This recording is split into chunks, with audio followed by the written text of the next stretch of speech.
Okay, hello and welcome to Townstar. Now, I do apologize for the following video that you're about to watch. I have been having some microphone difficulties through the wireless microphones I have. I did not realize that the wireless signal drops out after some certain time between all my sentences. So I do apologize for that. I'll be upgrading my gear soon. And just a disclaimer, this is a pumpkin meta guide and it's designed for ranked play. It will require you to play on a 1 gas fee ranged area, including a 1 river tile anywhere, and also on a forest tile to be suitable. In this video, I'll be playing on a 2 gas fee desert tile next to a river. The reason being is I could not find any other places that was within 1 gas fee on a forest tile and also having a river at the same time. The further out you are from a city, the higher the gas fee will be to sell your goods and deliver it. Also, the further out you are from a city, the longer it takes for you to sell your goods to the city and a return trip back. So just keep in mind that I believe it's for every 10th tile or more, then it requires 1 gas fee. This is within 15 tiles of Melbourne City, so that would cost me 2 gas fees. Because I'm playing in a desert and not a forest map, the first thing we're going to do is sell this oil seed, get the extra 25,000 cash. The second thing we need to do is to remove this shrub, create 1 feed mill and 2 troughs. Delete this scrub and a ranch house. You should start looking at the layout, which I have linked below in the description. I'll be placing a lumberjack house along this road because I want to place my tree farms right next to the water. For those who don't know why you should build next to rivers, is rivers give you 1 water minus to the nth, starting from 5. So for example, right next to the river, it will give you 5 water on this tile, then 4, then 3, then 2, then 1, which means that this tree farm should start with 5 water already, which is auto gathered from the river next to it. So that's 5 out of 7 water. And in order to get the extra water, you require to have wells. I'll just build a well right here. And the buildings also have a penalty reduction depending on how close you are to crops. For example, medium-sized buildings such as ranch houses, farmhouses, and the lumberjack house has a 2-tile radius around it that will give a penalty of a shade. The more shade you have on your crops will penalize the time it requires to grow, so it will increase the time. Silos and windmills create 3 tiles around it, and the small woodsheds and all the other small ones will create only 1. Similar to water, ponds and marshlands have a bonus water. Marshlands only has 1 bonus water directly surrounding it. So for example, let's pretend that this pasture, marshland, around it will have 1 bonus water. And ponds create 2 directly surrounding it and then 1 parallel to that 2 bonus. So for example, directly surrounding it will 2 bonus water and then right next to it only give you 1. But if it is a bonus water, it will not be able to go diagonally. So for example, this is 2 bonus water, then above it will be 1, next to it will be 1, but diagonally it will be 0. It has to be from the stores. So here we're just going to wait until we get 10 feed to be able to sell and generate 4,500 in-game cash. And from then on, I will build a windmill to create flour from the wheat. So I'm going to fast forward this video. Okay, so I've just managed to build a storehouse, which cost 20,000 in cash. And also, I just built a windmill. Now, the first thing you need to do is immediately start creating flour. Flour will take up 5 wheat and 3 wood. Also, to keep in mind that you have the shade penalty, I would highly suggest to just keep an eye out where the crops are going to be, because we're going to be getting 10 flour, sell it off, and generate 22,000 in-game cash or something. That's when you want to hold off and start getting refinery and oil production. Need at least 40 to 60,000 in-game cash to be able to set up your production. I'm going to fast forward this video again. So you can see that I sold 10 feed. The reason why I had to do that is because as soon as you run out of cash, the workers start to strike. And when the workers start to strike, they still do the work, but they destroy produce or anything that they make right there and then. So for example, let's pretend that this farmer farms the wheat or this miller just created the flour. What happens is that as soon as they pick it up, they will destroy it on the spot, which then you lose that product. And that's pretty bad when you run out of money, because if you don't have 10 of any item to be able to sell, then you won't make any money. And the only way to get out of that is to sell the buildings, destroy it, try and get enough money, get them to do stuff until you completely run out of buildings and have to restart the map. Now, what I'm going to do is, because I have a lot of gas, I'm going to create another windmill to create more flour and also to be able to gain 10 flour to be able to sell quickly. As long as I have at least 3 trips to sell, then I am absolutely fine. So that's 6 gas because it takes 2. Once I have at least 40,000 to 60,000 in-game cash, I should be able to start building oil refinery gas production down here, bottom right hand corner of the map. Just keep in mind when you're building other windmills that you have to at least have 3 spaces in between windmill. The reason being is if you were to create a windmill with 2 spaces, so let's say for over here, got 2 spaces between, that's still 1 space which overlaps this windmill, and it would increase the time for it to produce flour. Because my layout requires a lot of the space over here, and most of the space over here, which requires to cactus, and it's going to cost 10,000, which I'm not ready to do yet, I will create one right there. So that's at least 3 spaces away from the nearest one, and that should optimize the time to produce flour. Okay, so I'm just going to point out that because I put the lumberjack house here, see that the tree farm is taking longer to grow, where it used to only take 20 seconds to produce wood. However, because being within 2 tiles, so 1, 2 of a lumberjack house, it would take a bit longer for this to grow because of the shade penalty. Alright, so we now have enough cash, and also we are pretty much set up to start building our oil and gas setups. So the first thing you need to do is build oil pumps. So on my layouts, I believe crude oil here and a crude oil here. So let's start building a crude oil pump just right here.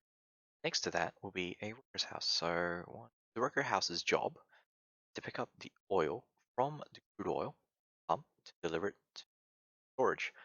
But they have also a secondary job, which is to get the energy from the wind farm, which I will show you later down the track, and store it in a warehouse. So we need to also build a warehouse somewhere along here very shortly, but I believe that might have a negative value. I have to make sure that the warehouse is 2 squares away. We've come to the part where we have to create some petroleum. So the way this works is that you have 1 water drum into energy to create petroleum first.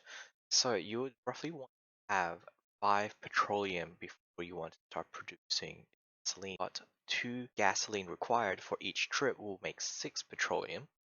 That's 3 trips until you start producing gasoline. We have come through to halfway on the build. This should only take roughly 8 hours to fully complete on a forest map and 1 river tile with 1 gas price from the city. So you need to concentrate on having the lumberjack houses to efficiently cut down all the wood and being able to produce that, having some wood in the woodshed, having all the wood in the windmills.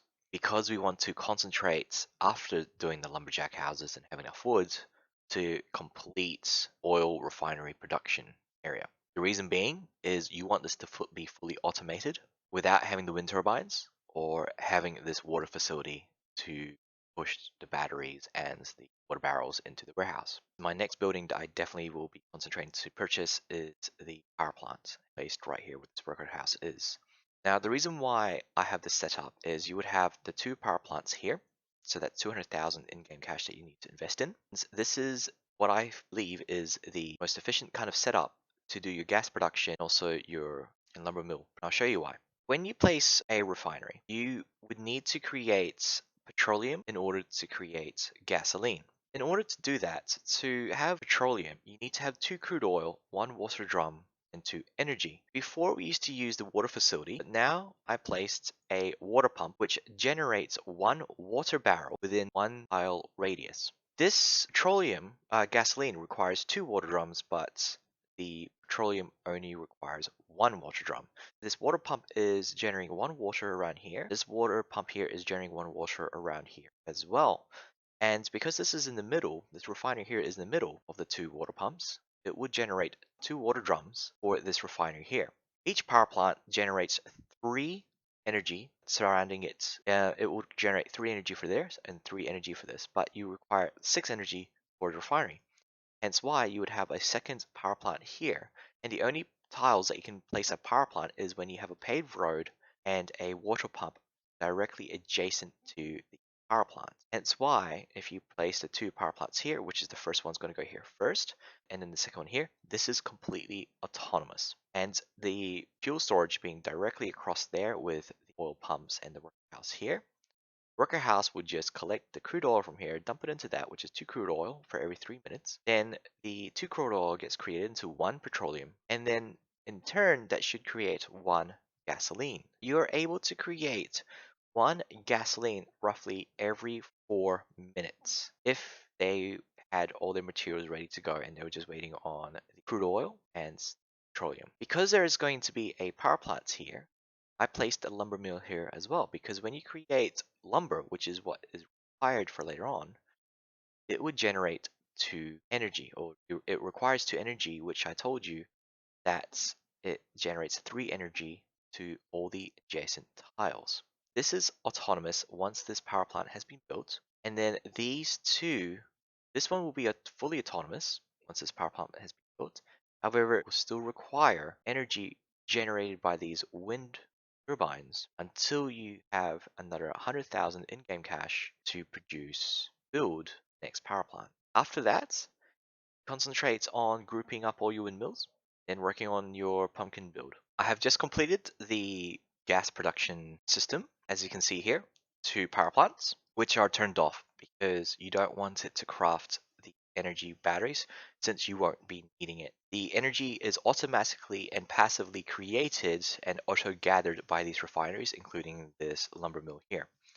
The water pumps don't actually require any power and are autonomous and automatically feed water barrels into the power plant, refinery, and so forth. So I put a lumberyard here and then a warehouse here. So now once your gas production has been completed, now we should start focusing on the farming itself. We would need to start by placing the ponds based on the layouts and then having just sugar cane at the moment and grouping up the mills here as on the layout. The reason why that I don't mind grouping up the windmill having a penalty is because by the time that these mills have gathered all the materials, started its production, one of the mills would have started already. So let's pretend that this has just started, so it'll take 4 minutes to sugar. It will take roughly 4 minutes just for this one worker to gather the 6 sugar cane, depending on how far the silo is, in order to start. That's the reason why I don't mind grouping them up. However, I'll leave these windmills here until I need to delete them. So we are almost close to finishing off the layout build. And as we can see here, I did the paved roads right next to the pumpkin patches first. The reason being is as soon as you have your pumpkin patches established first and they start growing, or your farmers have started to water them, if you upgrade these dirt roads, become inactive and they stop growing and it's all progress. Later on down the track, that's actually quite annoying because then you'll affect either 1 or 2 of the pumpkin patches at the same time and waiting for that 3 wood for it to be built over. All I need to do now, left over, is to replace the lumberjack houses with the logger's house, replace all the farmhouses with tractors, and the worker house with forklift. Obviously, the next thing I need to do is also build 5 and 6 cakery as soon as possible. So as soon as I sell the pies and have enough, the next investments I'll be doing is definitely 100% the cakery. So I won't be doing any more upgrades until I have all the cakeries built, and that should be able to boost the production. Alright, so I've actually run out of time before the next competition starts, which is starting in about 5 minutes from when I'm making this video. As you can see, I did not manage to complete the whole layout with all the buildings needed to have the more mills here, then 2 more cakeries over here, and just fully upgrading all the dirt roads to paved roads. However, this is my efficient layout, and it was quite challenging on this map because it was 2 gas on a desert tile, and the time it takes for something to sell was 3 minutes and 17 seconds, where I'm used to 45 to 50 seconds. As you can see that even with the 2 gas fees, it was quite challenging, but it's still doable. However, I highly warn you against doing so to start off with, unless if you're an experienced player. But if you're playing ranked, I would definitely highly suggest to also stick with 1 gas fee forest tile with at least 1 river. If you like this guide, please comment below what you liked about it or what you would like to see in the future. you didn't like it, let me know below so I can improve for the next video.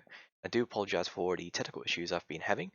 And if you'd like to support me, feel free to use the Patreon links or even the referral links, and that would help me out a little bit. All right, thanks guys. Bye.